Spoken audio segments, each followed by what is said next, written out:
Hi, beautiful ones. My intention with the Shamangelic Healing podcast is to be a platform that explores real-life issues and provides you with valuable insights and practical tools to support you on your journey of healing core wounds and reclaiming your power and manifesting a thriving, impactful life that you absolutely love. You see, it's my dream to inspire millions to shine. So if you find these topics valuable, please take a moment and share the podcast and leave us a rave review. This helps the podcast grow and reach the people that would greatly benefit from these insights. Thank you so much for tuning in and investing in your personal development. I'm right here walking this journey with you. So let's dive into this episode.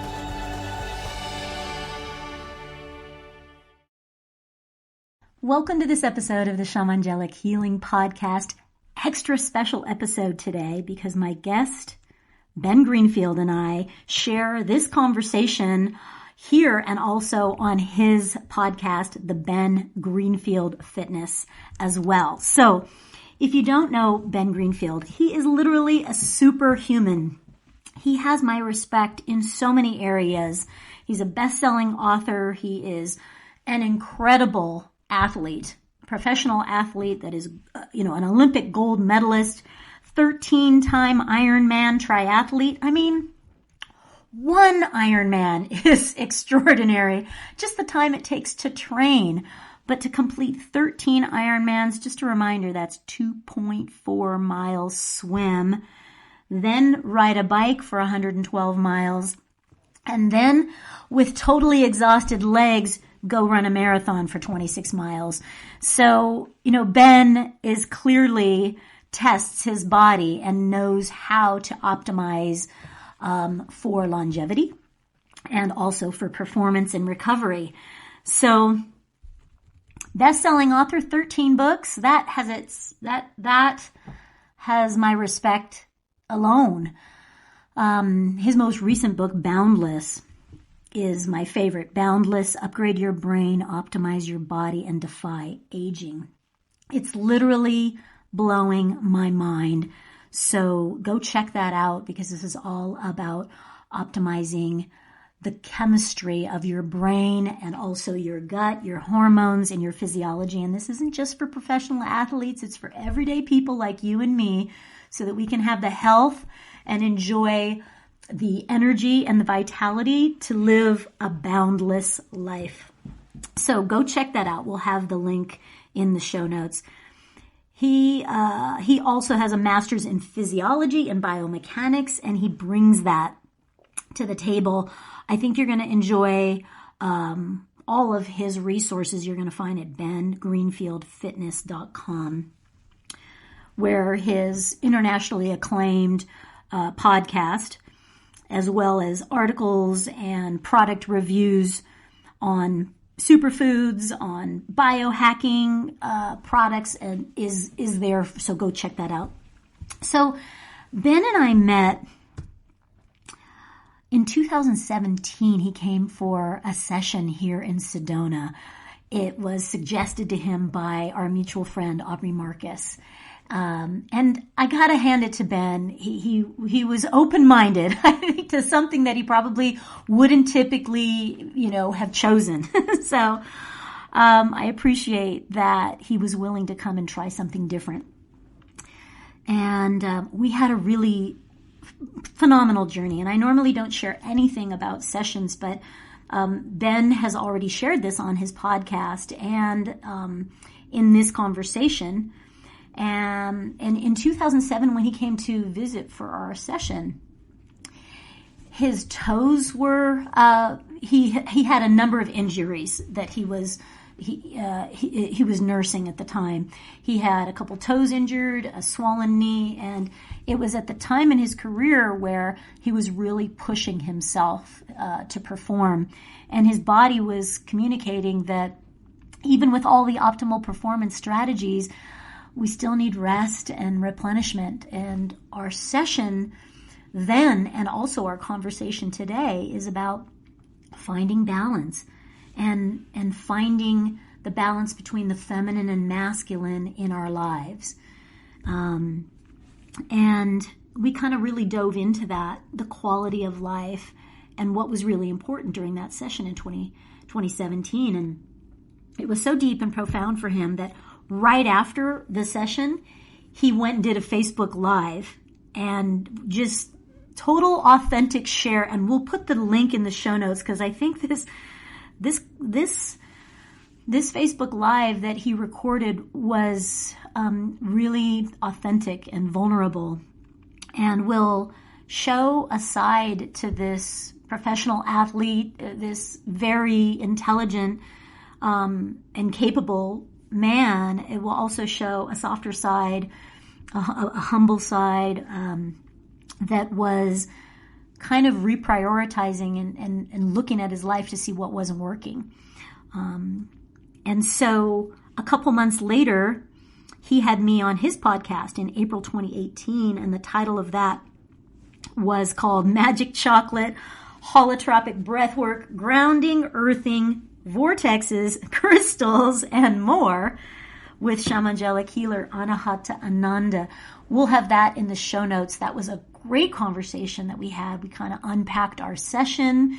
And again, this theme that has been working in our relationship with Ben has been about finding balance and about shifting the priority of pushing and pain cave and the victories on the podium to weaving in more of a life balance that includes joy and happiness and the quality of life and deep relationships with family.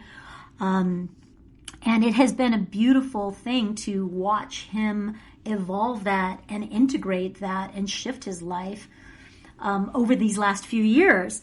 So recently he came to visit a couple months ago with his business partner for Kion, Kion. That's his superfood company, his supplement company that is focused on science and peak performance, defying aging and vibrant health, and the products that Kion offers are just phenomenal. And I'm going to give you a code and more details on his company. But so him and his business partner came here just a couple months ago to do their year-end business strategy in 2020.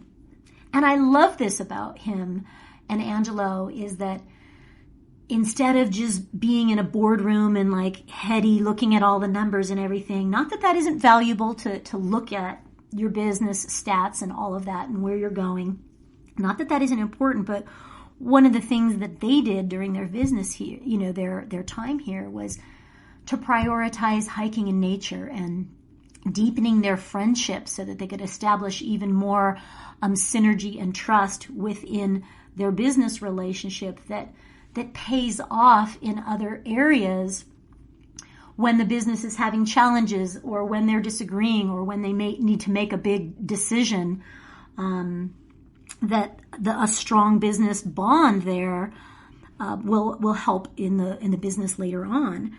And they also booked Shamangelic Breathwork Journey together with me, which I just love. If all CEOs and CFOs came and did this kind of work, to release their own personal density and open their heart and find their own truth and then weave that into their business strategy, and improve their own personal and prioritize their own personal relationships with their family and their own health and their own joy, like how different life would be. So in this conversation today, Ben and I unpack their Shamangelic Breathwork journey, like the techniques that were used, how it felt. It's very vulnerable and transparent and beautiful to hear about his experience and how profound it was and how helpful it was, not only for him personally, but how that strengthens and prioritizes his relationships in life, to his marriage, to his happiness, and also to him as a father of twin boys, that he is, guiding their journey about becoming a man and what are the important values that he is now passing on, that he's reevaluated in these last few years, that it's not just about performance and success, but it's also about happiness and laughter and following your passions and building deep connections. So in this conversation today, you're going to hear Ben sharing about his journey and his experience with Shamangelic Breathwork and about how he's implementing more life balance and joy and laughter in his life. I think you're just going to love it. So a quick note about his company, Kion, Kion. I've been loving these products for a long time because I know I can trust the quality. And I know that Ben is going to only put products out with his company that have been tested, but also that really do impact optimal performance, because they're going to be what he uses for his own success and for his own body and his own family. And I'm just going to share with you real quick. I'm going to give you a code in a second. My favorite products, his omegas. It's called Omega, and that's the fish oils. That's great for brain health and cardiovascular support. The reason why that's so important, I think, is because finding clean fish oils is not easy. And so I know that I can trust Kion's Omega blend. So go check that out. I also like his Flex product because for any of us that are doing workouts or a run or a hike, or whether it's just for everyday life to stay fit, or if it's for, for more performance enhancement, I like the Flex because it's great for connective tissue, flexibility, mobility, and recovery. And my body talks a lot now when I stretch it, when I push it a bit, just to maintain strength. And so I like that Flex product. His aminos are awesome. They come in a powder form, and I just throw some of those in my smoothie in the morning. That's for strength and faster recovery. And of course, the coffee the process that they use in his coffee is fantastic, and the immune support's awesome as well. Immune with zinc and vitamin C and some other goodies in there. So go explore his products, because an athlete, an author, someone as dedicated to understanding optimal performance is going to have phenomenal products. Go to Get Kion, so GetKion.com/Anahata, and go explore his products there. You'll get 15% off when you use the code Anahata, ANAHATA. And we will have that in the show notes as well. So go check out those products to help you optimize your health. His podcast, his website, and of course his books for anything that you need to enhance your vitality. And I know you're going to love this conversation. And thank you for bearing with me during this introduction, because I wanted you to have some background about where this conversation begins and a little bit about Ben and I's journey, and how we're both finding more, as I'm teaching him to soften, he's teaching me to strengthen my body. And it's a great, he's a dear friend, and I know you're going to love this conversation. So let's dive in. Well, this is going to be a special episode, you guys, for a couple of reasons. First of all, the podcast guest who I'm going to interview, and who's actually going to chat with me, or I guess interview me as well today, is somebody who's been on my show before. We did a podcast episode like 3 or 4 years ago called Magic Chocolate, Holotropic Breathwork, Grounding, Earthing, Vortexes, Crystals, and More. And I recorded that podcast when I went down to Sedona. That was my first time ever in Sedona. And I did, different sound healing sessions and visited all sorts of wonderful restaurants and eateries down there, like the Chocolaterie. And I bought, rocks and crystals for my children and my wife, and had an amazing time in Sedona. And then a few months ago, I finally decided to go back to Sedona. And I ventured there along with the co-founder and the CEO of my nutrition supplements company, Kion. His name is Angelo. And Angelo and I went back to Sedona because I remembered it being such a special place, and we wanted to do kind of this business/personal getaway to really connect. And as part of that, I decided to go back and see this person who I'd done that healing session with, that kind of like holotropic-ish breathwork session with. And her name is Anahata Ananda. And she's known as a Shamangelic healer. And so Angela and I dropped in and saw her, and it was absolutely transformative, even better than I had remembered. Maybe it was because I was doing it with somebody else, or I was just more mindful or present, or perhaps because I've experimented with breathwork so much for the past 3 or 4 years, I was so comfortable with it. But it was absolutely amazing. I mean, profound physiological experience, similar to what one might experience from plant medicine or psychedelics, but in kind of a drug-free format. And so Anahata is a very, very special person. Now, I really let you get to know her pretty well in our first podcast that we did together. But just in case you didn't get a chance to listen to that one, first of all, I'm going to link to that original podcast and everything else that Anahata and I talk about if you go to bengreenfieldfitness.com/Anahata2, like bengreenfieldfitness.com/Anahata, the number 2, because their second podcast together.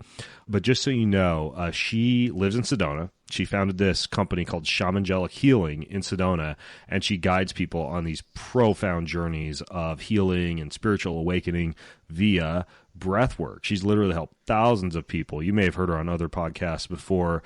We have some mutual acquaintances and people like Drew Canoli and Aubrey Marcus and some other folks who frequent Sedona. And she also has a podcast called the Shamangelic Healing Podcast.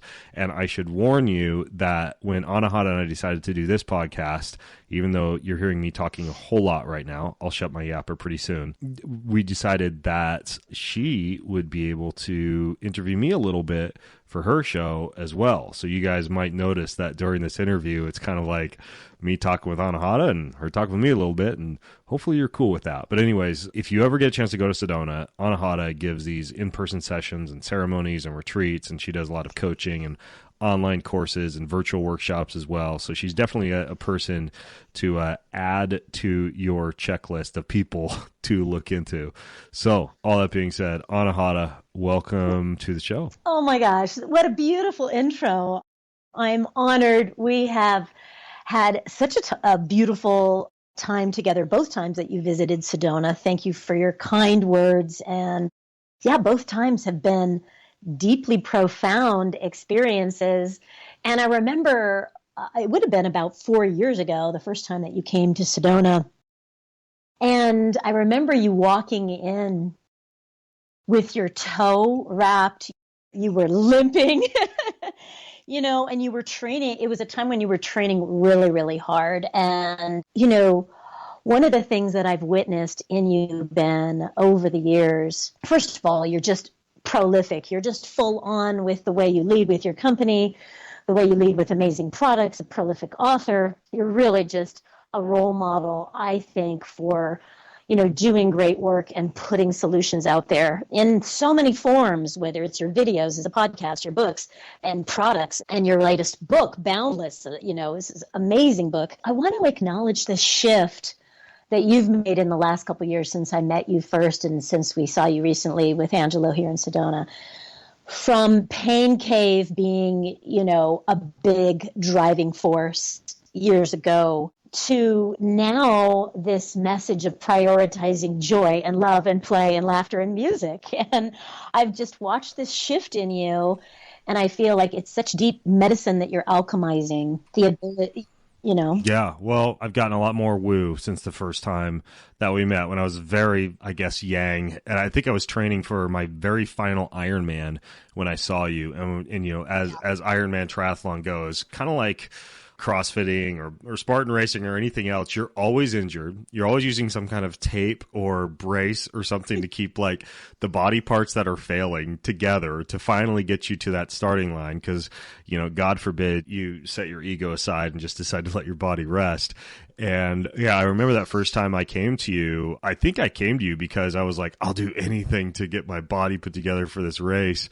And we did some really cool breath work. But I think, yeah, coming back and meeting with you along with Angelo was just a totally different experience. And I think part of it really is being in Sedona. You know, I had this guy, his name is Brian Hoyer, and he came to my house up here in Spokane, and he did what's called an EMF analysis. Like, he analyzed the whole home for, you know, where cell phone towers might be emitting signals through the windows to, you know, areas where Wi-Fi or Bluetooth might be subjecting someone to excess levels of non-native EMF. And he even went so far as to look at how all these different subterranean water currents and mineral deposits and fault lines underneath our house and on our property were generating these so-called geopathic stressors. And, you know, my wife was kind of annoyed because he was like, "Okay, got to move your bed 10 feet in this direction because it's right over a geopathic stressor spot." And he was really explaining to us how the earth actually has certain energetic frequencies that it emits. And I found this fascinating yeah, I was a little bit skeptical about it, but then I got to thinking, you know, when you look at all these different areas around the world, like, you know, the healing waters of Lourdes in France, or I know Big Sur in Kauai, Hawaii, are a couple other places that are known to having like this really positive energy, this feeling that you have in your feet hit the ground, especially if you're barefoot. You know, you feel these energies, and they even call them, you know, energy vortices. And you know, when I think about Sedona and the feeling that I get when I go there, it's like an automatic, I guess, rather than describing it, I'm going to make a sound. It's like a, you know, when you get there. And I don't know. Did you experience that compared to other places that you've been to in the world? Yeah. Or is it all just a load of hooey? It's so not. And that's the thing, is that one of the things about my journey is I've been finding that there are different places where I just feel better or stressed. And I started studying locations as a form of nutrition, and where, you know, the elements intersect, or anywhere where I feel more energized or less energized. And I start to ask why. And one of the things about Sedona is, yes, there's these electrical currents happening all around here in Sedona, but we haven't built over top of them. That's one of the things that is different here, is that the energy is free. And also the land here is hundreds of millions of years old. And so there's a lot of minerals which amplify the electrical current, and there's a lot of crystals that also amplify the electrical current. So what you're experiencing here is an amplifier, and for better or worse, whatever you're feeling, like, it'll have a spiritual amplifier. If you're going through emotional stuff, it'll be an emotional amplifier. If you're tired, you'll want to sleep a lot. If you're energized, you'll be up at 4 a.m. And so I work together as a co-facilitator, because Sedona is working her own magic, and then I add mine to that, and it's a nice blending. But I find that being here, I have to be really attuned and listen to my body, because if something's out of alignment, it's going to be amplified. And so it keeps me really, like, you know, true to honoring my body wisdom, or if something isn't right. So yes, Sedona is why a lot of people come here for healing, for clarity, for rejuvenation, for rest, for spiritual connection. And yeah, it's a lot easier to get to than another spot like, say, Stonehenge. You know, Sedona's pretty accessible. Sure. Peru or something like that. Yeah, it's accessible. And I wanted to acknowledge, this is one of the reasons in the shift that I was acknowledging in you in these last few years, of just as a CEO of Kion, to be able to say, yeah, Angelo and I, you know, and you coming to Sedona for your business strategy session, in a place where you're not just hardcore hitting the computer all day and looking at stats and analysis, but actually coming here to, like, exhale and deepen your connection as business partners, to build trust, to be outside, to allow creative flow to happen, to come to me and do Shamangelic Breathwork.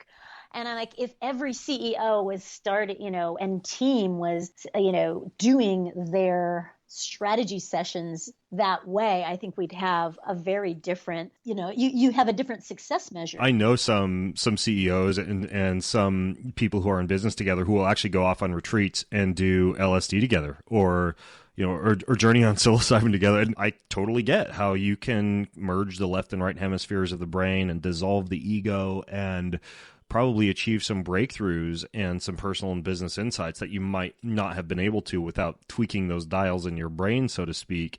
And yet, magic mushrooms are not necessarily required, to actually experience breakthroughs that are very similar, particularly when you're using something like breath work. Anybody who listens to my show knows that I've said this before, that I think one of the best ways to tweak your physiology drug-free is with tapping into the power of your own breath, which also happens to be free and have a lot less kind of biological blowback as well, risk of serotonin and dopamine imbalances and, neurotoxicity and some of the other stuff that goes along with hefty use of these plant medicines, which again, I don't have anything against. It's just, I think that there are other ways you can go about doing things. And so for Angelo and I, we really wanted to kick off our session there in Sedona with something meaningful and decided to do it with you. And it was just, I don't know, can we talk a little bit about the actual work that you do? Absolutely. Okay, cool. I love this as a tool, just like you said, as an alternative to plant medicines. Maybe people can't get there, or it's not the right tool, or they're having diminishing returns. And this is one of the reasons why this is one of my favorite tools to offer in my healing practice, for sure. Right. Or psilocybin gives them a rash, all sorts of reasons. So anyways, when Angela and I showed up, you have this beautiful property out in Sedona, and, I'd come and seen you before. So I kind of sort of remember that we talked for a little while before we go into your special chamber and do the breath work. But, when we first got there, we just kind of sat and talked for an hour. And I think a lot of people who first go in for a session with you, they might even think when they first go in, they're like, when do we stop talking? When do I start all this cool stuff I've heard about? But we literally just talked and talked and talked. What's the purpose of that? Why do you sit people down and just chat with them for so long before you start into the breath work?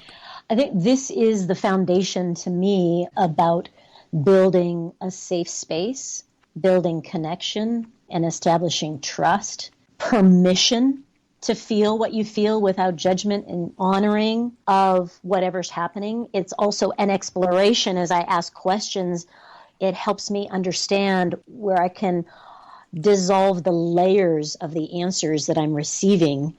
And it helps me to then explore further with this issue when I hear or feel or sense there's an imbalance, there's a wound, there's a disempowering pattern. I'm looking for the emotion, I'm looking for the energy, I'm looking for where there isn't clarity, I'm looking for where there's dissonance in the energetic field. So that is an opportunity for me to get to know the layers and the dimensions of the person that I'm going to be working with.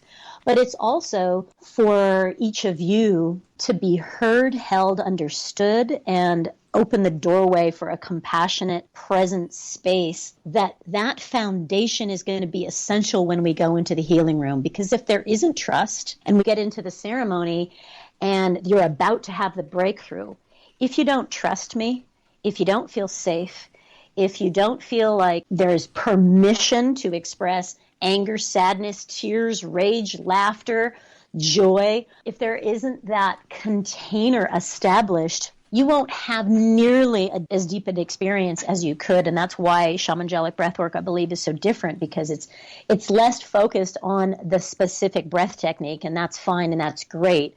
But it's more about the container being safe and held, so that for both you and Angelo during that journey, there are times when both of you needed to express things. Yeah.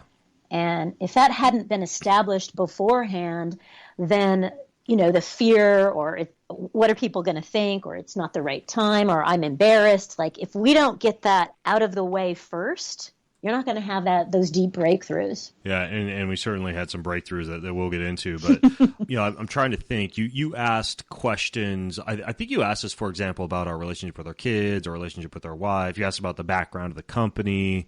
It was almost like talk therapy in a way. That's what it felt like before we actually did the breath work. Yep, it's exactly right. And just explaining kind of what's going to happen, so that kind of helps dissolve any of the nervousness or the fear or the uncertainty of like, I've never done this before, or I don't know what I'm getting into. It was my first time meeting Angelo. A lot of times when I'm doing breath work, I'm meeting somebody for the very first time. And I want to establish that rapport so that there is, that feminine nurturing, but there's also that masculine safety where both are required for you to really have a profound journey, I feel. Yeah. We did that and we talked, that in and of itself was just fantastic to be able to open up and do so literally just, sitting on your living room floor. But then we went into the breathwork room, like this special room where you had essential oils, you had some different, you had like a special piece of art. I actually photographed it and put it on Instagram. I'll see if I can find the photo. If you go to bengreenfieldfitness.com/Anahata2, I'll see if I can find that photo and link to it on Instagram. But what was that piece of art that you kind of created before you walked us through the breathwork? This is an altar. I feel, part of my training and part of what I feel is important is setting a sacred space. And part of that is holding and creating a sacred altar. What is the intention for the journey? What are the power objects that are holding this space for the ceremony? So there's going to be different guides. There's going to be different, we picked different stones on the altar, different intentions. In fact, you guys picked some and put some on the altar as well, so that there is a space holder of energy with intention and potency that makes it sacred, instead of just going into some room where it's stark and there isn't anything holding a high vibration. So there's going to be sacred objects there. There's going to be crystals there, candles there. Probably there was Kuan Yin, the goddess of compassion, probably Ganesh to remove obstacles. So there's going to be some expression of some higher divine guidance and support. But there's also, we use the stones, different stones that had different words on there to anchor the intentions, and probably a heart in the middle or something like that, so that whatever you meet, whether it's pain, whether it's trauma, whether it's your higher self, whether it's a dream that you have, you're meeting it with compassion. Yeah, well, it was cool, and I think I did find the photo. I was just scrolling through my phone here as you were talking, and I found it. So I'm going to upload that and post a photo of this piece of art that you created, because it had the stones, and I'm looking at the stones. One says dream, one says freedom, one says grow, courage, succeed, friends, healing, prosperity, and it was just kind of a cool symbolic way to kick off the session. And then you also use a lot of aromatherapy, don't you? Like essential oils? Yeah, and sprays, definitely. Our brain, that the olfactory senses really help us to trigger different feelings. And when there's a lot of emotional clearing, a lot of heaviness, a lot of, anger, rage, grief that is needing to move, I'm going to use Palo Santo, I'm going to use sage, I use a lot of sprays, especially when we're breathing. I don't want to use smoke because that's harder on the lungs. So I don't want to sage. I clear the room before and I clear the room after, of course, but when you're breathing, I like to keep the lungs nice and clear. So I'll use an essential spray that has Palo Santo and lemongrass and sage when we're kind of wanting clearing out density, when we're opening the heart, when we want more spiritual expansion. I might use rose or something that is more of a higher frequency. I might use white angelica to kind of help connect to the higher states of consciousness. If there is some healing happening, I might use acceptance. So I have probably 30 different oils and 5 different sprays, depending on what you're going through might be very different than what Angelo is going through. So I'm going to read the situation in the moment, and not only with essential oils, but with hands-on, with a whisper, with an invitation, with some support, nurturing support. Yeah.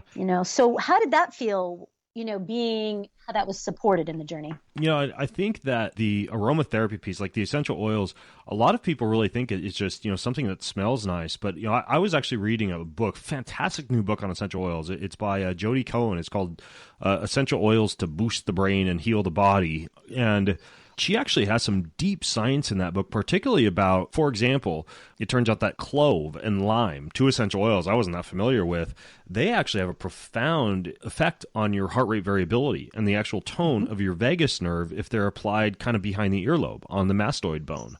And I actually started to put a little bit in coconut oil and keep it right beside my bed and just apply a little bit of that to activate the parasympathetic nervous system before a night of sleep. Another one that you'll laugh about this because I actually snort it, like literally out of like one of those nasal sprays, peppermint and rosemary. I do that in the morning. And it's amazing. I mean, some mornings, I'll get a bunch of green gunk coming out my nose afterwards, if I'm congested or something like that. And that's wonderful for focus and for cognition and, almost like a cup of coffee for your head. And then like you mentioned, there are others, kind of like the lavenders and the bergamots that kind of calm you down. But pairing the essential oils with breath work, kind of like turkey and cranberries, and anybody who wants to try this, if you get like a good essential oil, something really stimulating, I like before breath work, especially if it's kind of stimulatory breath work, similar to what we did with you, Anahata. I'll take the essential oil, and you don't need a nebulizer or an essential oil diffuser or anything like that. I'll just put a few drops in my hands, rub my hands together, bring my hands up to my nose, and take a few giant whiffs. And if you do that right before breath work, it's transformative in terms of amplifying the effects, especially if you're using kind of a more stimulative oil, in my opinion. Yeah, I use essential oils in so many different ways. I use eucalyptus in the shower every morning. I just throw a couple drops and I just, like really deeply inhale, and it's that invigorating start. And there's a reason why lavender we put in Epsom salts to put in the bath to help us calm down and relax. Plants are medicines, and their fragrances are very, very powerful and can help us relax. They can help us calm down. They can help us connect to higher states of consciousness. They can open the heart. And so this is a whole nother avenue of healing, is absolutely through essential oils. I've been using them for 20 years. And there are some that you can absolutely ingest. And like for cleansing, frankincense is when you get a really high quality. I use Young Living oils. So I put that in water when I'm doing cleansing. And there's so many that I use for all kinds of different things. And then I make my own sprays if I want one that's more invigorating or clearing or for meditation or to clear a room, before someone comes in or after. Yeah. I have all sorts of blends that I like, but I interviewed this guy named Dr. Nick Berry. He's like the wizard of essential oils, and he lives in Ashland, and they're like kind of like picky. Like you got to pass a profile of mood state score before you're allowed to go in and be near the oils, and there's no electrical signals bouncing around, and they use all these what do you call them, like the 3D geometry devices that allow for better energy frequencies in the room. But he's got this one called Cactivation that I've been using. Being down there in Arizona, you would like this one. And I think it was inspired actually by some kind of like San Pedro Huachuma type of cactus journeying that he had done. But it's frankincense, cedar, jasmine, mugwort, black pepper, and tangerine. That one is like my favorite right now. That's the one that's in my sauna. That's the one I'm using before breath work. And so I kind of bounce back and forth between these different blends that I like. But you have the essential oils right there in the breathwork room, and I think that's kind of a that's something that I think might get underplayed, but I think it's crucial to the experience, that this whole idea of stimulating the brain, via the olfactory nerve. And then there's some very cool things that happen when you do that. You have a lot of instruments in there. You've got the music that you play through really good speakers, but then you've got a lot of music and instrumentation. Tell me about your thoughts on sound healing and pairing that with breath work. When the body feels vibration, it begins to shift things that are held in the cells and in the consciousness and in the emotional and the energetic body. So it's something that the brain, we just kind of override when we start to experience vibration through the body through an instrument like the shamanic drum right over the heart, where it just is vibrating the whole rib cage where the heart is held. And if we're doing some heart opening, or you're having trouble forgiving or facing something, or you're wanting to open your heart and expand, playing the shamanic drum right over the heart is just phenomenal for vibrating the whole chest cavity, and the heart's right in the middle of that. And the heart is so sensitive, it can feel it. So that's one that I used on both of you guys, I'm pretty sure. How did that feel to have that emanating right over your heart? It felt amazing. And as a matter of fact, since I got back from Sedona and meeting with you, I actually got one of these sound healing mats. Have you ever seen these? It's called a bioacoustic mat. Oh, yeah. I can plug any tracks from my phone into this mat, and I actually like to get a massage on, but I was thinking these would be amazing for your breathwork room. And you actually are just bombarded by this frequency playing through the mat. If you're laying on your back, it's getting your spine and a lot of your deep tissue along the backside. And then if you flip over, same thing, you feel it through your heart, through your rib cage. Yeah. And it's absolutely amazing. Again, kind of like the essential oils are like turkey and cranberry with breath work. This would maybe be like peanut butter and jelly with breath work. The whole idea of sound healing and vibratory therapy that goes along with the breathing. So yeah, I think the mat's called like a vibroacoustic mat or vibroacoustic therapy mat or something like that. Yeah, I absolutely felt every time you'd come near me with a drum. What else did you have aside from a drum? Well, of course, always a rattle, because my shamanic rattle that's been with me, I don't know how many years, decades, helps clear out density, and there's a lot of shaking off and letting go and expressing out. And so a shamanic rattle is really important for breaking up energy. The other thing that I probably did with both of you guys is a tuning fork right on the sternum, right on the heart chakra, which absolutely, again, vibrates that whole space of the heart. So tuning fork, crystal bowl, usually at the very end when we're in those higher states of consciousness. Mm-hmm. So crystal sound bowl, chimes. So there's all kinds of things I get to play with, a gong as well.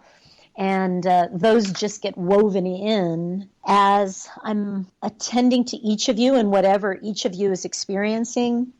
And I think where the real magic comes in, of course, the sound, the breath, and the essential oils, the sound instruments are all part of it. But I think the deepest part is reading what is happening with your energy body, your emotional body, your energetic body, and then engaging really close with what's happening where there might be some hands-on healing, and especially just a whisper, a few words, a statement, an invitation like, you're safe here, or it's okay to feel that, or you don't have to hold that any longer. Yeah, I remember you whispering in my ear a few times. Yeah, and the tuning fork, by the way, if anybody wants to get into that science, I actually have a chapter on sound healing in my book Boundless. But if there's actually a really good book on how these tuning forks work, how everything in your body vibrates at a specific frequency. Every cell, period, vibrates at a specific frequency, or every molecule at a certain frequency. But the book's called Tuning the Human Biofield. And that was one of the first books I read. It's by Eileen McCusick. And it's really cool because it goes into the precise locations that you can place tuning forks to elicit some pretty cool effects. And I mean, perfect example, you just get a tuning fork tuned to A and put it over the pineal gland area, kind of like right in between the eyebrows, and automatically you feel your mood shift kind of shift, because you're actually eliciting an alpha brainwave production and a slight release of DMT from the pineal gland just from something as simple as that. So, and of course, anybody who's feeling down and just jacks up the music in your car, you realize, even if you don't know that you're doing it, you're sound healing using frequencies. It's not just about the lyrics of the music or the fact that it brings back a positive memory.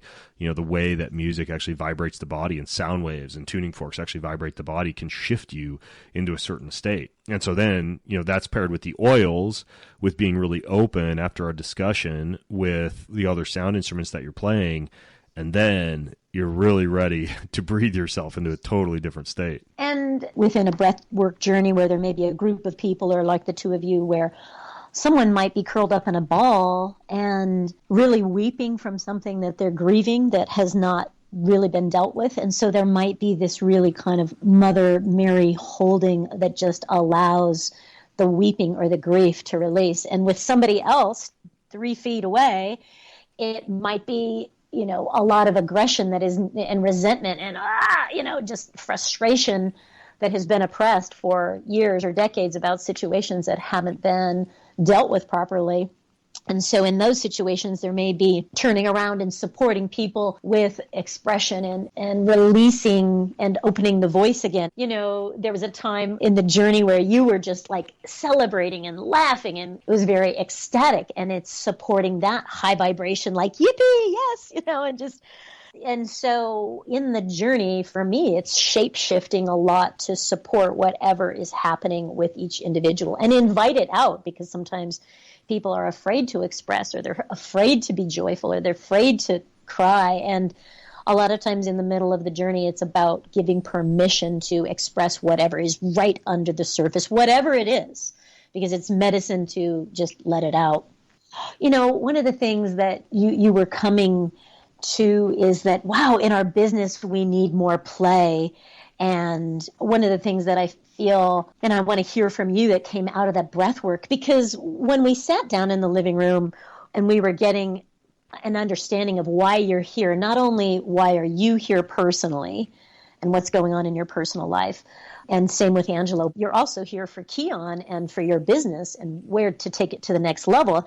And one of the things that came out of that breath work is, besides Kion being a place for nutrition and supplements and optimizing health, which I'm loving everything that I take from Kion, by the way, but you were also like, hey, we also want to be a place where community thrives and laughs and plays. We want to be a place where people can enjoy life. And this is one of the things that I see that you've really shifted in this prioritizing family, prioritizing play, music, laughter, and joy as also a success measure to life, not just performance measures and victories and productivity. So Can you tell me, out of that breath work, some of those visions that came through about a shifting quality of life? Yeah, I've had this nagging sense and almost a draw for the past couple of years. You know, we were talking about how I came to you all taped up like 3 or 4 years ago. Well, it wasn't too long after that I realized that I had been going so yang, so hardcore, so in a state of doing and achieving and very hardcore and masochistic for such a long period of time that I had really lost touch with a lot of my creative, flowing, you know, almost like hopelessly romantic music and art loving side that I really was more tapped into, especially growing up. Like, I was never a jock or like a hardcore athlete growing up. I was like the kid who painted watercolor and, you know, played violin. And so, you know, like Gabor Mate says, a lot of times trauma is simply a long-term disconnection from one's true self. And I feel like I spent so many years trying to prove to the world that I was a man, or do all these, you know, extremely ego-feeding type of activities, that I actually did wind up kind of disconnecting myself, or at least shifting really far into the yang, really far into the masculine energies, without really feeding or fueling, you know, a lot more of the yin, the feminine energies, the creative, the artistic, etc. And it's kind of interesting because during the breathwork session, even though I'd kind of already come to that realization about myself personally, you know, that my kids needed a father who could initiate dance parties before dinner started around the dinner table, or who would just, you know, break out and play random songs on the guitar, or, you know, cut a workout short to go and lay under the stars instead, you know, and stargaze. I hadn't really thought about that from a business standpoint, you know, like Kion, the company, which I started when I was still kind of in like an athlete, go, do, compete mode. You know, Kion was a really kind of like edgy, fitness, athletic, you know, we equip you to go crush the world type of company. And one breakthrough that actually Angelo and I had, and it was fortunate because we had like 3 days after the breathwork session to just hike and get blisters and talk about, you know, everything that we want Kion to become. We're really shifting, and a lot of people will see this. I don't know when this podcast comes out, but like our branding, our logo, our messaging, our website, everything, we're really starting to branch out from like athleticism and working out, and what we want to do is equip people to have energy just for life, right? Like not just the exercisers, but, you know, the musicians and the artists and the dancers and the love makers, you know, everyone who just wants amazing flowing energy. That's who we want to be. part of our tribe, right? Like we want the people who take care of their bodies, and, biohack and work out and have their schedules, but we also want the people who will just like, skip sleep and go stargaze or rave or stay up late and dance at a concert or skip a workout and go play in a park. I think even I like sat up at one point during the breathwork session because I think I sat up a few times. Hopefully I didn't scare you. And I would just like start shouting ideas, about how, we are the infectious and contagious energy that drives you to be playful and energetic and dance and make music and breathe and live life fully as human beings, not human doings, and even our list of ambassadors and influencers who we decided we really want to target, after that session, we decided why just go after like the athletes, the marathoners, the cyclists, the triathletes, the CrossFitters, like the people who we want as kind of like our dream team at Kion are, the musicians, the artists, the dancers, the lovers, and people will see this in our rebranding too, which was, kind of sparked as a part of our trip to Sedona. They'll see a really, really cool change in the feel of our company based on a big part of that idea that we really want to embrace the feminine and kind of like the yin and the flow and the creativity and the art. And that was a big breakthrough for us professionally, which is so funny because I've been having that same breakthrough for the past few years personally, but I never really realized that I'd kind of left the business behind and kept that a little bit more kind of like hardcore. And so that was one of the big breakthroughs, to be honest with you. I love hearing that. When we met 4 years ago, all of those injuries were on the right side, the masculine side. And this was part of our session last time. Last time it was a Shamangelic Healing journey where we kind of do like that connection, communication, and discovery, exploration. And there was a lot of pushing and force at that time. And we talked about, how's that working for you? I remember asking that question, like, how's that working for you? You just kind of looked at me. And after that, we were talking about what is the long game so that you can actually have this knee and this foot working so that you can play with your twins, that you can run around and play and that your knee or your foot is still like, not mush. We talked about how so many professional athletes at 35, they can't even go outside, they can't hike and can't play anymore because their knee's just blown out. It's gone. Yep. And we were talking about the long game and not the short game. And that's a different success measure, longevity, and not just short-term performance. It's a different success measure. Am I having fun? Am I making my relationships meaningful? Am I fully present for the people that I love in my life? And it feels like there is a deeper connection in your marriage and in your relationship with your boys, and also with Angelo as a business partner, that it's not just, okay, what's our stats, what's our numbers, but hey, bro, how are you doing? And I got to see a side of you that is prioritizing different success measures and more balance in the feminine and the masculine, which is what we originally talked about 4 years ago. And I just want to acknowledge how far you've come with that. And I remember we had a conversation where you're like, hey, I might lose people, my hardcore pain cave people. And I said, yes, you're going to gain a different audience. You went out afterwards and just kind of had a real transparent Facebook Live, I think, like, wow.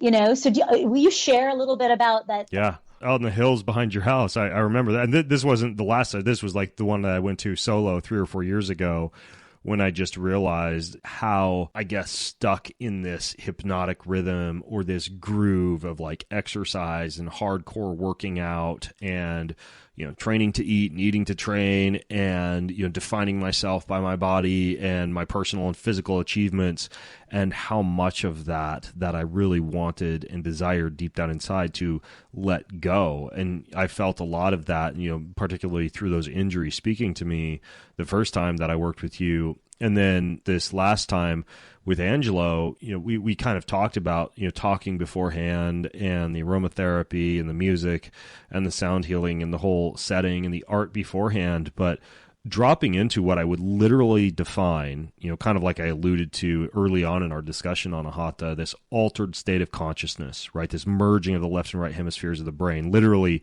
breathing off carbon dioxide to a point where you're almost hyperventilating and entering this state where you change the default mode network of the brain, right? The same as would be associated with altered states of consciousness like meditation or psychedelic substances or sleep, like tapping into that same part of the brain while laying there. We were spitting stuff right and left, and I remember you were sitting behind us because it seemed, how long were we there on our backs, just laid flat on our backs? About an hour or so? An hour and 15 minutes at least. Okay. And you're kind of like, shouting orders isn't the right word, but you're kind of like choreographing us to the music and to the aromatherapy and to your whispers in our ears, and basically walking us through this breathwork that almost is driving us deeper and deeper into this hallucinogenic state, but almost like this altered state of consciousness.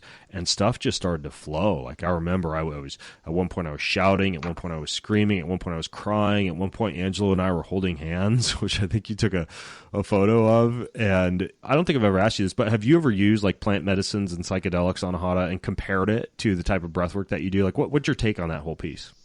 Thank you for asking that. A long time ago, early on in my journey, there was lots of opportunities and lots of invitations to take all kinds of different plants medicines. And I think one of the things, I did a podcast a while back. I'll link it in my show notes of like ayahuasca, medicine or poison. And I think with any psychedelic or breathwork, ice cream or wine, it can be a medicine or can be a poison. It depends on a lot of factors. Are you ready? Is it the right thing to meet the need that you're going through? Is it the right location? Is it the right facilitator? Is it the right dosage? Is it for the right intention? Is it the right space? So I think the caveat there is some things are a medicine and some things are a poison depending on when and how you orient to it. So for many years, I was not getting a yes, even though there were lots of opportunities, because I'm like, not with that facilitator, not at this time, not with those people, not in this environment, because my shamanic training, I was really attuned to energy and vibration and the container being clear. And I had been working so hard to clear out a lot of the density and open up channels for higher consciousness. I was a lot more protective about my consciousness and my energy and my spiritual field than I was before. Because I know that in these ceremonies, you can absolutely take on, I know that you're talking about the physiological distortions in the brain, but you can also take on entities and like energetic interdimensional stuff that's not clean, that you didn't start with. And it's like, you know what? I don't necessarily want to, I'm here to clean out stuff, not take on more density. So I'm very, very discerning about who, when, why, and where. I open my field to anything, down to who I would receive a massage from. Very particular. And if I'm going to leave my body in an altered state, you better be damn sure I'm going to make sure that the environment is clear, that I trust that practitioner, that they know what they're doing. So for many years, it wasn't time. I didn't get a yes. And even if I got a yes, like this plant is calling me, I was getting a no about other important things like location and facilitator. But in 2005, I went down to Peru. And I'm like, okay, I'm going to go to where the vine is grown. I'm not going to ask her to come to me. Mm-hmm. I'm going to go to her. And I went into the jungle and I sought out a very particular, well-known, well-established ayahuasquero. And I did a number of journeys down in the jungle. And I trusted the man. I trusted this facilitator so that I could absolutely surrender. And I think what ayahuasca shows you things, but it might not be something that you're ready to see. So sometimes we open that door for the wrong reason, and we might get shown something that we're not actually ready or equipped to integrate. Mm-hmm. And so sometimes we get information or we get a vibration or we get an insight that we can't actually assimilate. And so it creates a little fissure or a little distortion there. And other times, like things that you couldn't see, all of a sudden ayahuasca will be like, hey, let me show this to you. You're like, wow, I didn't see it like that before. Or I didn't understand what was really happening. And so I have found that my experiences were amazing. And when I sat with the vine in the jungle by myself before I left, I went into meditation and I put my hand on the vine and I said, Grandmother Ayahuasca, what do you want me to know? She goes, you don't need to ingest me again, which I was surprised to hear from her. She's like, I'm already in your consciousness. If you have any questions, just ask me. Mm-hmm. She's like, you don't need to ingest. So you don't need to go on your 40th ayahuasca retreat. Keep searching and searching No. like so many people. That's the thing, and I think a lot of people don't realize this is it's like sometimes you take an antibiotic to get rid of an infection, and that doesn't mean you're on it for the rest of your life. You worked with it, not necessarily that ayahuasca is the equivalent of an antibiotic, but with drugs or substances or plants like this, they aren't something that you use for life. Like for example, oil of oregano, potent and very effective antifungal, but it's not something I take year round. I take it if I feel that I've got some kind of a candida or yeast issue going on, or I've been exposed to some type of illness, but it's not something that you use day in and day out or necessarily keep coming back to, and that might not be the best example, but this idea that plant medicine can almost become a crutch, a habit, or even an escape, because you are in an altered state, and it's very easy to just forget life, especially with some of these that are a little less, I guess, rip you wide open and purge, like ayahuasca. A lot of people just do psilocybin or LSD or something that might be potentially more pleasant, and it can be an escape, but I think in a different way than breath work, because somebody could say, well, breath work and achieving an altered state via breath work is the same thing, and maybe you're escaping, maybe you're overusing it when you don't need it. But I think for me, there's something remarkably different about achieving an altered state of consciousness by doing the hard work, right? By actually taking the path to the top of the mountain versus like popping a pill and having a helicopter drop you off at the top of the mountain. Like there's something that feels different afterwards. There's something that feels cleaner.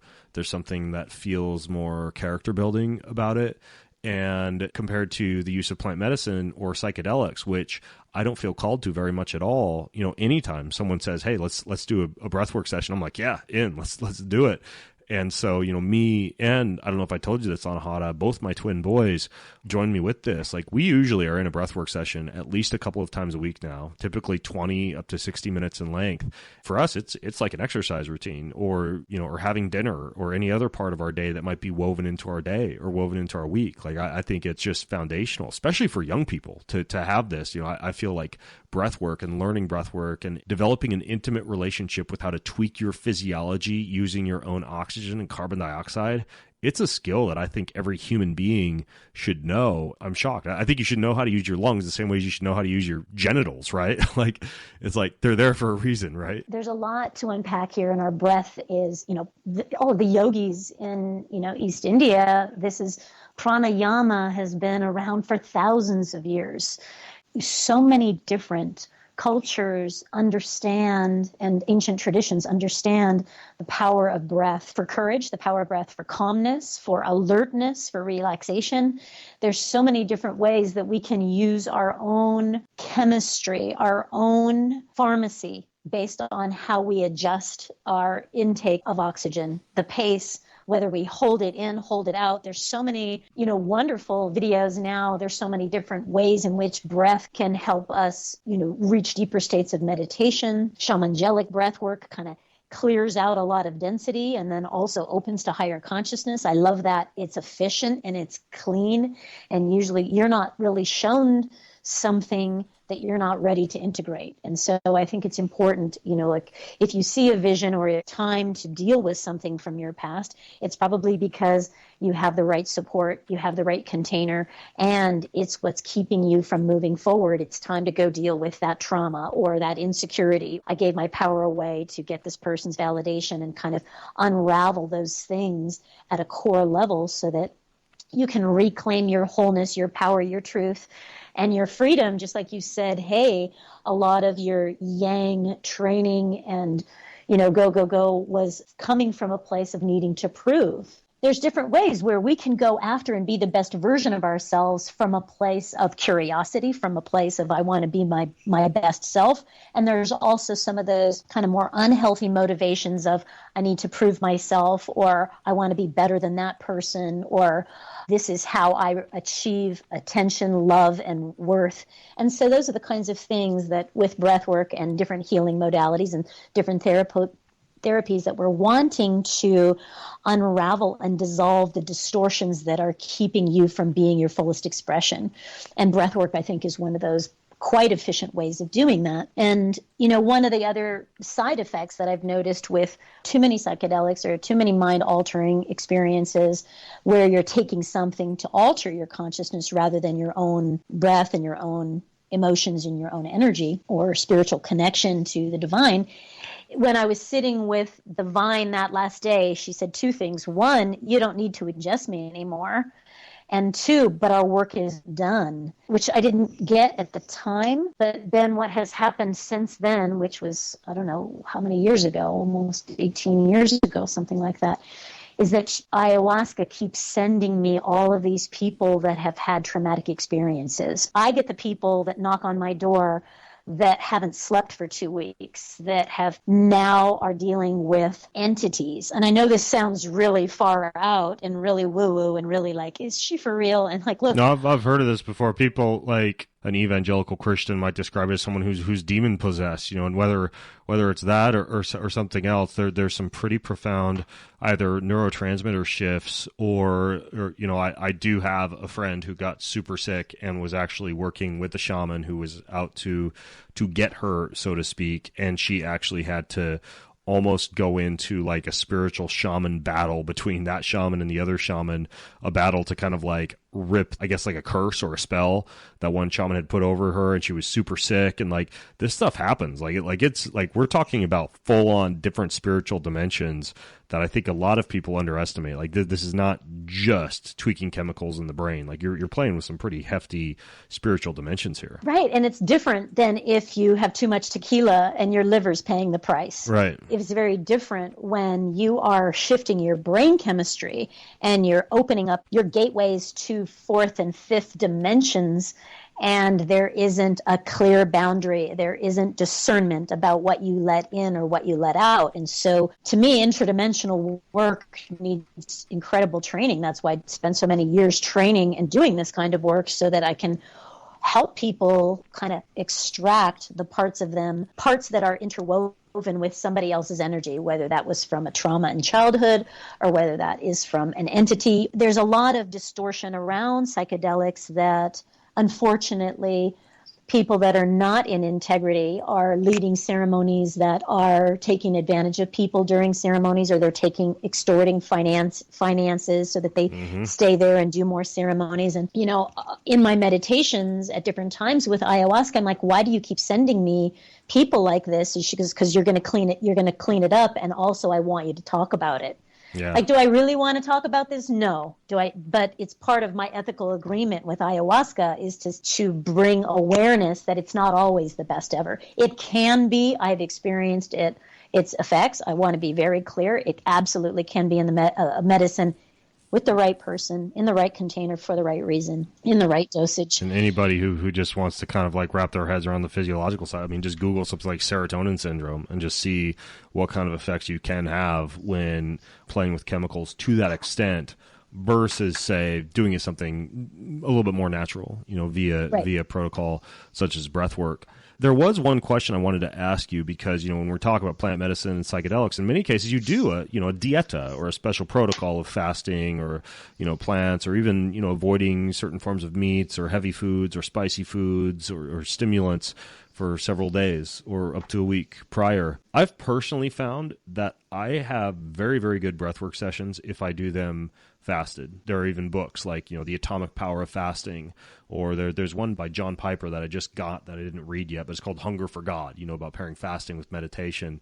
Arguably, you could also say the same thing about pairing fasting with prayer and breath work, or fasting with meditation and breath work.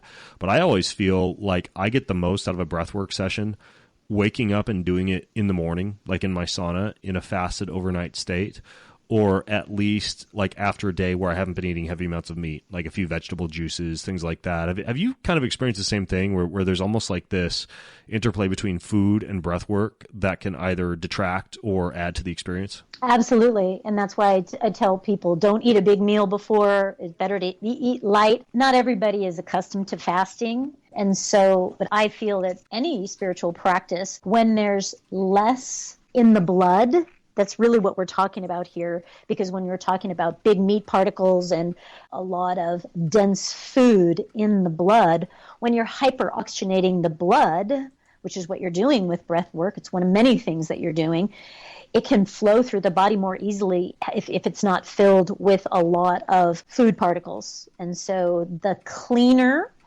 the more liquid, the more fluid your blood is, then when you hyperoxygenate it, it really has a profound physiological cleansing benefit. That's like the minimum is you're getting a physiology a detox with all that oxygen moving through the blood, which is then moving through all of the organs, moving through the liver. That has such profound effects just physiologically cleansing. But when we're also doing that in the brain, we're hyperoxygenating the brain. And so we're clearing out toxins and heavy metals. We're clearing out also the calcifications that are in the 6th and 7th chakras, the pineal and the pituitary glands, because those get calcified.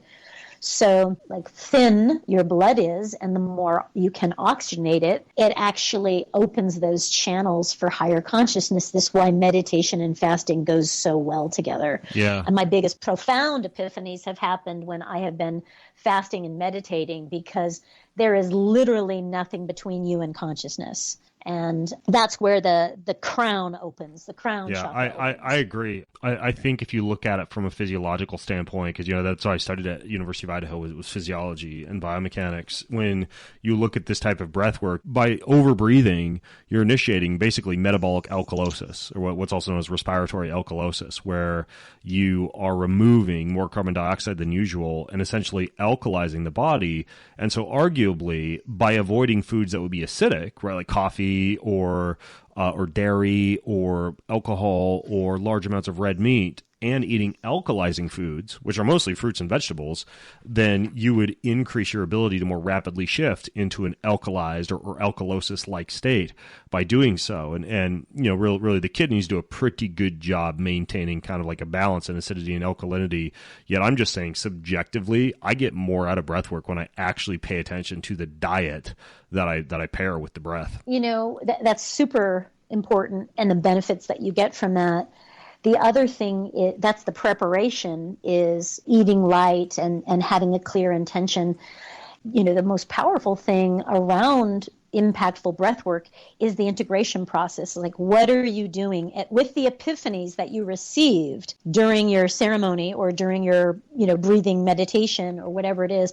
Like the wake-up calls, the new truth that you received, what does that change? How does that change the way you look at yourself in the mirror? How does that change what motivates you during the day? How does that change what is important to you, what you value, how you treat another person, how you respond to stress, and how you respond to when you're being challenged or there is, someone attacking or judging? How does that shift the way that you will interact with life and go after your dreams? How does it shift your fear threshold? And I think that that's the biggest part of really getting the most out of your breath work, is spending deep days in integration. And that's not throwing another ceremony right on top of it, whether it's a plant medicine or a breathwork ceremony. It's like, wow, I just opened my states of consciousness. I just released a whole hell of a lot of density. What just shifted, and what does that change in my life going forward? Without those questions, I don't think it lands deeply. And that's why after every breath work, I always ask, like, what does this change? What did you just get? What truth did you just realize? What did you just let go of? So there's that journaling exercise of like, what did you just receive? What just shifted? Like, let's just name it. Let's put a date on it. Let's clarify that. But also, what does that mean going forward? What does that shift? Because that's the difference between having a wake-up call and actually deeply having a shift in your embodiment. Yeah, I fully agree. And I was very fortunate that, Angelo and I kind of did the breathwork session early on in our trips. We had 3 full days of hiking and integration and talking afterwards. And fortunately also, I think you said you don't do this often, but you were like back there behind us, like jotting notes that you gave us that were very helpful, because obviously we were laid flat in our backs. And, I would say if the music hadn't been not overwhelming, but enveloping and loud, I probably would have had like a digital recorder and literally recorded what I was saying during the session. And I actually might do that for our next session, is just bring like a digital recorder in and record what I say, which I'll sometimes do. If I do a plant medicine ceremony, for example, I just have like a Zoom and I'll flip it on, and then having access to that afterwards. I think that helps too with the whole implementation piece, just having recorded what you said, or enabling yourself to record, or, have a nice scribe like you handy, Anahata, to keep track of things. Because I think that's super helpful as part of the integration as well. That, or just getting down as soon as possible afterwards and writing down everything that you found. I think that's key. Otherwise, it's just like in one ear, out the other to a certain extent, even if it's super important. I recommend having people like come up with a mantra like, okay, this changed. Okay, so whether it's play, love, laugh, those are some of the things that came out of really valuing family and play and connection. And so what is a new guiding life statement that is something that can be repeated daily and visited daily? So a new reframed mantra or daily affirmation is what I recommend for people as well, so that they can revisit that and integrate it. I just want to ask you another quick question, and that is like, when you have been making this shift from being a human doing to being a human being, and shifting and alchemizing your yin and your yang energies and integrating them more, what is a benefit that you're experiencing, and what is something you had to let go of to get that benefit? Biggest benefit that comes to mind is deeper connection with my wife and my children. Well, if you look at their Enneagram profile, they're peacemakers. They're all type B. They're all super artistic. They're all super creative, kind of like stuck for so long with general dad. And for me to just be able to hang out with them and not only meditate and pray and do gratitude practice, which has been something we've done for a long time now, but there's more dance parties. There's more just randomly playing music and beating drums and going outside in the middle of the workday and just kind of flowing a lot more than functioning. I think that's the biggest thing is connectivity to family, and to allow for that. Some of it had to come down to me realizing I didn't have to adhere to a rigid schedule. I didn't have to, have zero inbox by the time dinner rolled around. I didn't have to get X number of minutes of working out in, because frankly, even though my brain sometimes tries to make me think I am, I'm not a, professional athlete anymore, or someone who identifies themselves with towing the starting line of a race, and just changing some of those things from a prioritization standpoint, and then just being okay with flowing and with almost like a little bit more of a type B approach to certain elements of life. Like, don't get me wrong, in order to maintain some semblance of structure and predictability and control, which I sometimes think gets vilified too much, you have to have some amount of scheduling and order and calendaring and things like that in your life. I was way too far pushed in that direction and not far enough in the flowing direction. So I would say that's the biggest thing. I love it. I think that there's medicine and alchemy to finding the balance between structure and freedom and work and play and being and doing.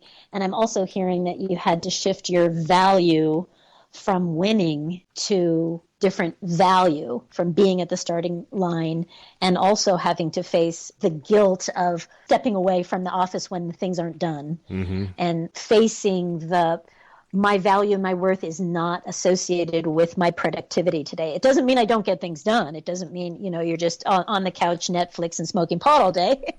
There's a way of stepping back and not feeling guilty about, I didn't finish my workout because I was outside with the guitar under the stars with the boys and my sweetie, Yep. Exactly. Speaking of which, I have a joint and the whole lineup of Family Guy from last year waiting for me on Netflix for as soon as we finish. So we got to wrap this thing up so I can get on to my next party. No, but anyways, I did have a couple of things that I wanted to mention as we get close to having to end here, because I actually do have somebody I got to hop on the phone with here in about 10 minutes, speaking of calendaring. But first of all, I know that you, from my audience, are giving like a free guided visualization with your online feminine and masculine balancing course. And, feminine and masculine balancing is certainly something that I had to do quite a bit of. So I see the value in that. And I'm going to link to that in the show notes. It's just like a free download that you guys can access from Anahata's website that she was kind enough to put together for us. And that's all going to be in the show notes at bengreenfieldfitness.com/Anahata2. Anahata, the number 2. And then, Anahata, for people who would want to actually come to Sedona and work with you, what's the best way for them to get in touch with you or to set up a session or schedule a session similar to what me and Angelo did? Shamangelichealing.com. There's an inquiry form there where you can say, hey, here's what I'm going through. I want to bring my family or my partner and I, or I'm coming by myself, or I want to attend a retreat or do online coaching, whatever it is. So shamangelichealing.com. And because of the whole COVID thing, there's a lot more virtual. We're doing virtual breath work. We're doing virtual workshops. And there's going to be some virtual retreats coming up this year. So if you can't get to Sedona for whatever reason, then there's also online opportunities. And then there's the Shamangelic Healing podcast as well, which I'm happy to have you on. And for those people that are listening from my end, where can everybody find you, Ben? And first of all, I highly recommend everybody grab your Boundless book because like just the title, Upgrade Brain, Optimize Body, Defy Aging, and I think everybody can benefit. There's a lot of juicy stuff in there. So for your fans that haven't yet picked up that book, go get it. And also for my listeners, go get it. We'll have a link to where you can get that book. But where can everybody find you? And first of all, I'm going to put a link to Kion for sure because I love your products. And, you know, one of the things that I know about you is that you're going to make sure that it's clean. It is high quality. It's going to be like the best of everything and the best formulation because you would have nothing less for your body and you wouldn't want anything less. You know, don't drink the coffee before your breathwork session, but the fish oil could come in handy. That's clean, alkalizing, thin out your blood a little bit. But yeah, first of all, your check's in the mail. Thanks for the shameless plug, Anahata.